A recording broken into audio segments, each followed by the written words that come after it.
Hey everyone, Ink here for a triple Sabin versus the devs. Fast forwarded like mad. I'm really just going to use this time. Well, one, I want to document the fact that I'm using Sabin, that I'm really enjoying him. You can watch the runs if you want, but I really just want to try and talk about some interesting things in the game or some of my thoughts about it. For this, I want to talk a little bit about like character.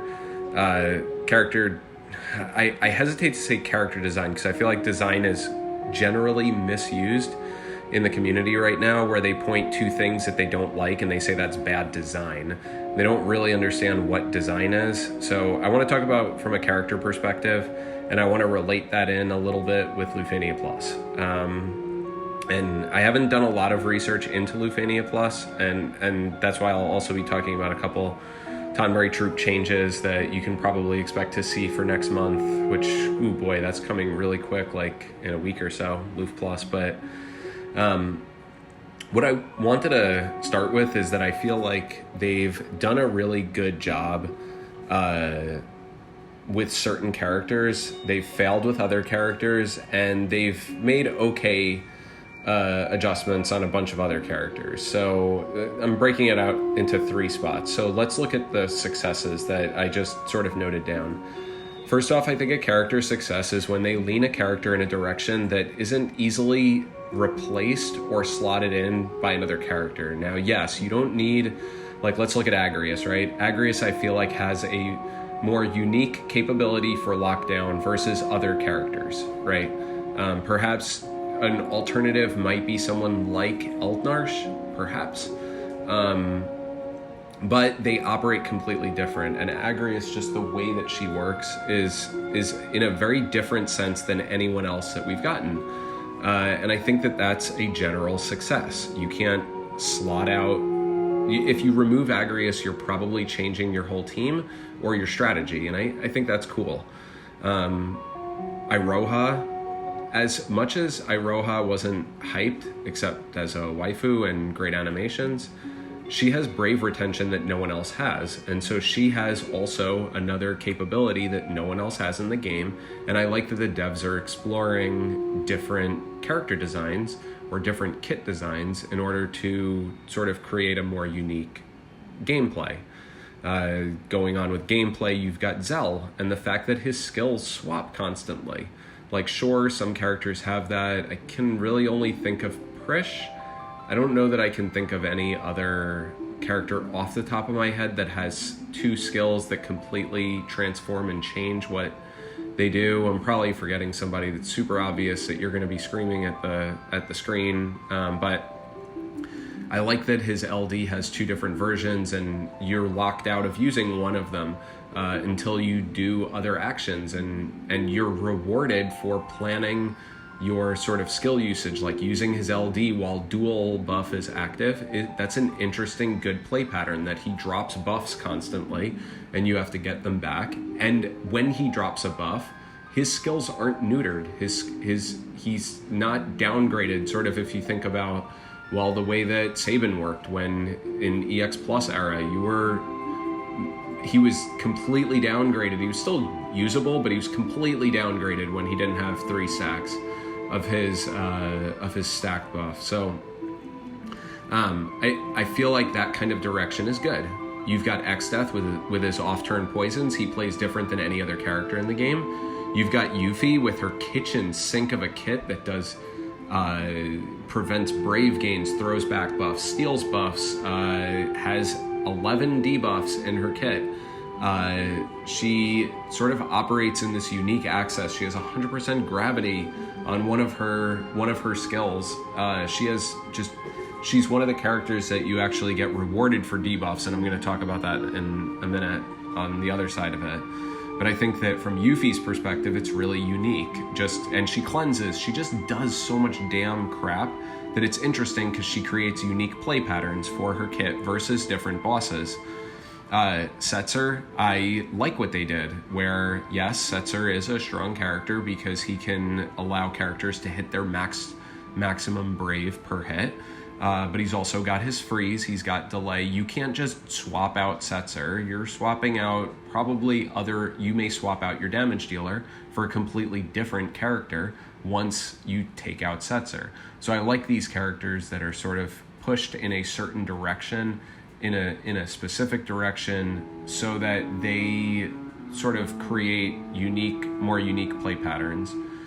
Where I think it starts to fail on characters are ones like, let's say all the LD boards, and my audio is going to go a little low for a second.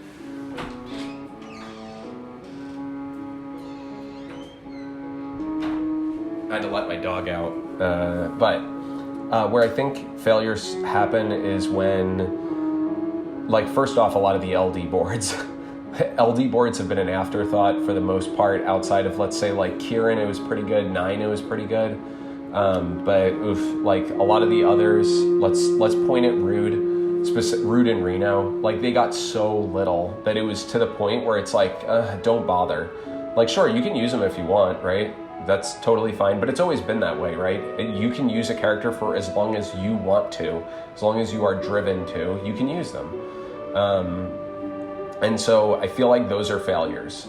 When you don't update a character enough, like Xande, it feels bad for the player when you're making changes to a character and it's not actually changing anything about the character or enabling them in a unique way. I feel like that's a bit of a failure. We look at Barrett. Barrett, first off, has Lufania Plus runs, so I'm not saying Barrett's bad, but they just didn't push him in a direction. They sort of locked a lot of his auras, which aren't special, right? Like, guaranteed crit rate we've seen that before from characters like Kais and other supports like Saz. So that's not unique. If you actually look at Saz's EX Plus is probably competitive to Barrett. His damage isn't, and he steals a lot of turns, so he can eat into your turn counts. But, like, you look at what Saz does and what Barrett does, and outside of the unbreakability that Barrett gives himself at 3 stacks of his buff, which he has to build to, like, it didn't feel like they pushed in a direction enough. They didn't even give him good brave gains after each of his LD attacks. He has 10 LD attacks or hits on his LD, and he has 10% brave gains. What? 10? Literally, Vaughn just came and he has 110%, and they gave Barrett 10. Doesn't Kuja have 20? Kuja got his LD, and it had that built into the LD, like 10 months ago? So it just feels like they added a couple things to his kit, but they didn't really put a lot of thought into it.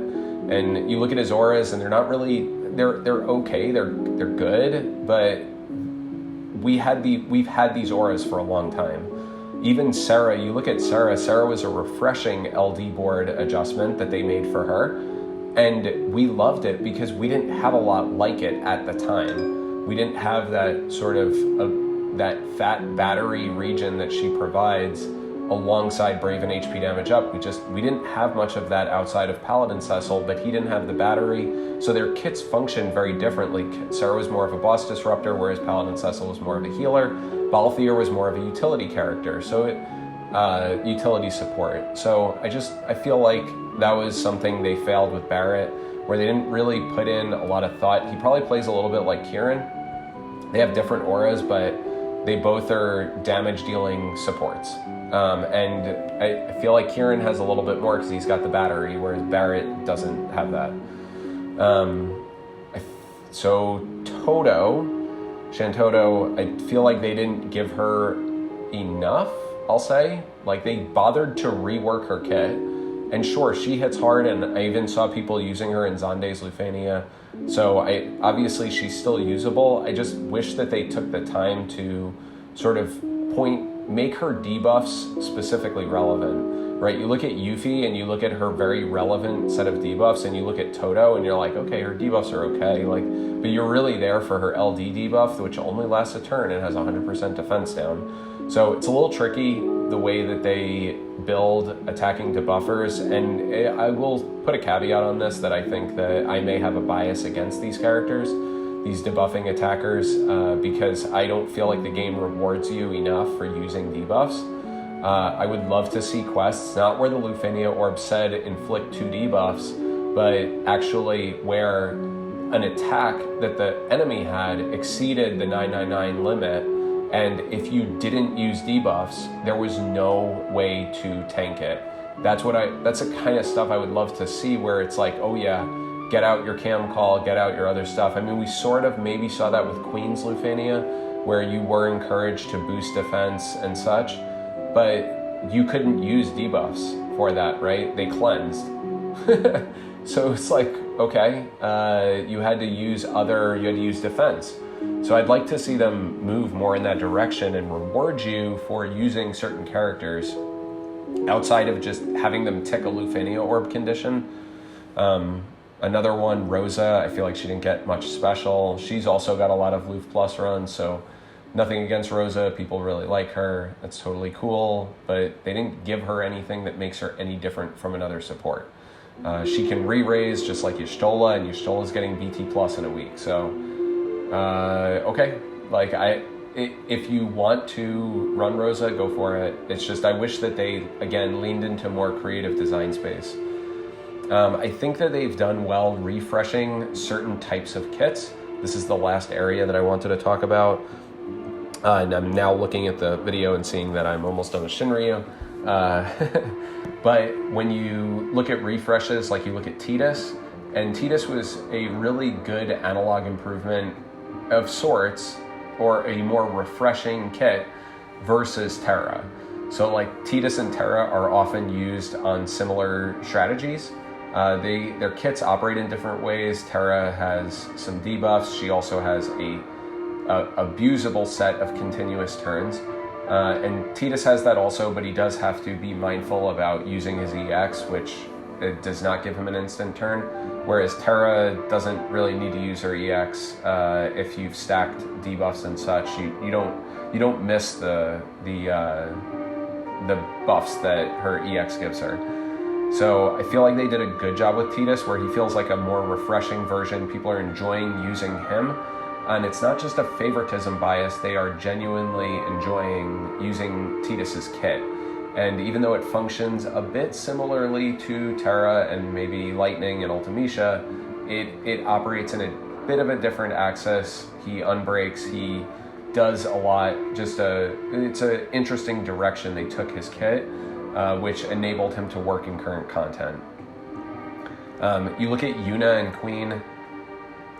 If you don't use Yuna's BT like I didn't in my T4 run, like Yuna feels like sort of a rough support. Like you really want to use her BT, and the fact that I didn't use it, I was sort of thinking like, can I just do this Sabin run with Setzer instead? But Yuna actually has healing, so I would have needed healing calls. It would have been messy, we'll say. But so I think Yuna and Queen both sort of afford this offensive support style. I think they designed Yuna well with her Brave HP variants, charging her EX. I don't think we've seen that very commonly. We see it occasionally, but I don't think we've seen it recently where you have a Brave HP heavy character that actually functions mostly with those and ignores the rest of their skills. I like they did that. I think they did well with it. And Queen is interesting in that her base skills are also garbage.